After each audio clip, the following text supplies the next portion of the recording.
your record, your UFC record dates back to December 2007. It's been That it 11 does. years. When you first started this ride, did you ever envision that 11 years down the road you're still doing this, and you still possibly could be doing this for many more years? Yeah, man, I definitely did. Again, I saw the first UFC live on pay-per-view when I was 10 years old and dedicated my life to it. There's no blueprint or path to get here. It's just been a long, hard-fought road. I've met a lot of amazing people, and it's definitely surprising to not see most of them still in the game with me. I'm definitely happy to be here, and I'm definitely looking forward to what I definitely can bring in the future. But my skill set, I know it takes time, man. I know it takes a lot of dedication to prepare for potential championship opportunities, and I just keep adding more and more to my arsenal every time. Every time I go out there, man, I learn from my fights.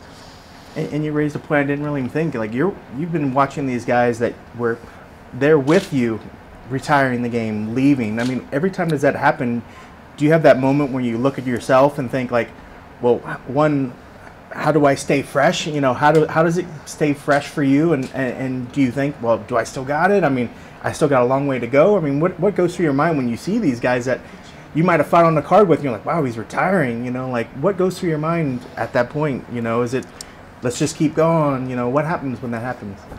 When I'm seeing people retire, man, I'm obviously wishing them the best and all that, but more than anything, I'm very happy with the way I've chosen my path. I've been very intelligent with how I've done my training and how I feel I've done my fights for the most part. I've never blown my knees out. I've never had crazy surgeries. I've taken care of myself from a young age, man. I've done a lot of correct dieting, and potentially I would say the biggest thing is when I saw Michael Bisping get the title, man, at 37 years old and defend it, you know, till recently, and then finally retire. That just proved, you know, that it doesn't matter what age limit you are. If you got the skill set, the dedication, and the mentality to push forward, that you can make it happen. Seeing all the legends and whatnot go till 40s and whatnot, I definitely feel that I have a lot more in the game. If I'm not mistaken, I believe Randy Couture started at like 34, 35, you know, and he went till, I can't remember the date that he actually retired or if he even officially retired, but I definitely know I have a lot left to give in this game. I've definitely taken care of myself, and I've only really been knocked out cold twice in my entire career. I do not believe that I have any wear and tear on my body, and I have a lot left to give. And it seems like part of that, maybe this isn't that formula that you figured out. It seems about 2 fights a year is about what you've been averaging recently. Is that what the goal is, to 2 fights, or would you like to see it maybe bump up to 3 to 4 a year?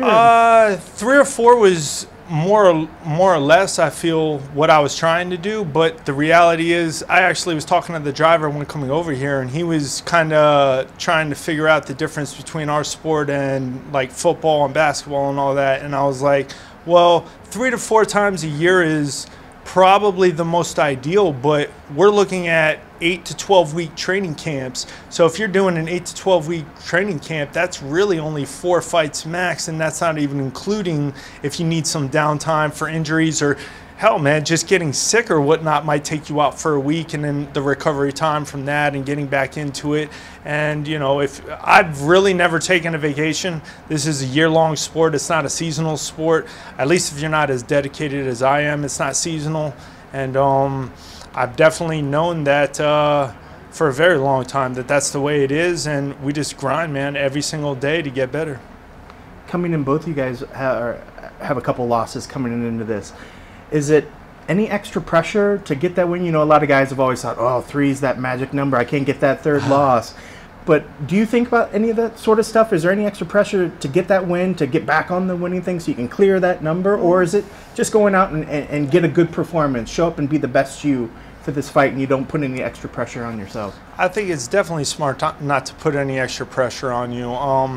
This is probably the first time I've really been in this situation. The last time, I've only had 2 losses in a row ever, and one of them was actually when I was supposed to fight Jake the first time, and I took John Fitch on 48 hours notice. Him and Dennis Holman were the first time I've ever had 2 losses in a row, and again, I thought it just improved my game to the point where I was like, I can't be grinded on the ground or taken down and controlled by dominant wrestlers who are black belts in jiu-jitsu, so it's not going to be easy to submit them or do anything. I got to step my game up, and that was the pivotal moment in my life where I was like, my jiu-jitsu needs to get way more samurai, way more aggressive, and way more top-notch and higher level, and I feel I've brought myself to that level. I think I have the best guard in the game right now, definitely for the division, and you know, and I just keep improving everything as far as being on, you know, the number and being on the losses or whatnot. Man, I learned from every single fight, whether I win, lose, or draw. I've said it since day one. Since day one, win, lose, or draw, you're going to get a fight. That's what I bring to the table. I try to bring excitement. I know that's what the fans want. The biggest thing I need to do is control my emotions and controlled aggression. I need to be controlled aggressively or bring aggression in a controlled manner as opposed to just being super chaotic. But again, the fans love that too. So, you know, win, lose, or draw, you know you're going to get a fight from me. I was going to say that's kind of one of those things. You get a lot of guys that they'd rather go out on their shield than to play it safe, you know, because then they at least go home and say, well, I put on performance. Somebody's going to remember that fight as opposed to something that's just kind of just making it through the fight. So for you, you'd rather make sure that you have a good fight than to just play it safe and try to get that W to maybe break a streak. Absolutely. I mean, at the end of the day, I feel my career as a legacy, as what I want to be remembered for as a whole, is that win, lose, or draw, you're going to get it. You know, win, lose, or draw, you're going to get me in there and you're going to get a fight. But I want to win. And I actually was just telling Anik this.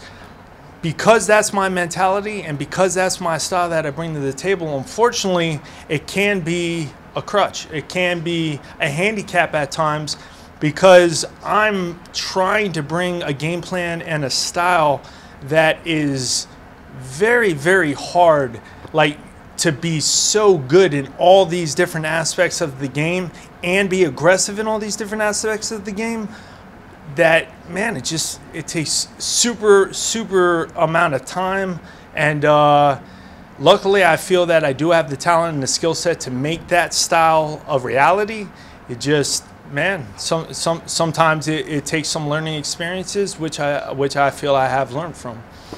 Well, let's jump over to your opponent. You know, you're finally getting this fight with Jake, you know, former champ. Break him down for us. What things are you expecting? Do you expect him to try to just get you to the ground, maybe do some ground and pound? Do you think he wants to try to keep it standing? But what are you expecting and what are you prepared for him to try to bring?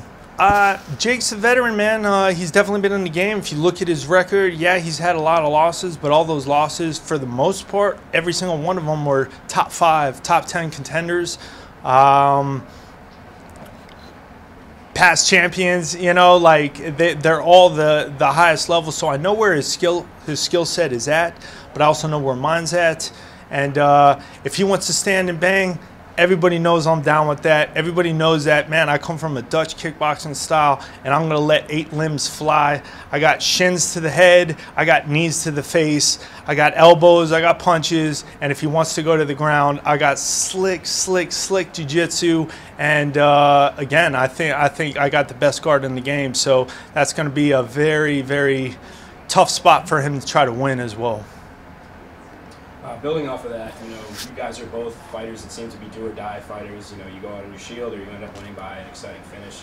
Safe to say this one doesn't go the distance?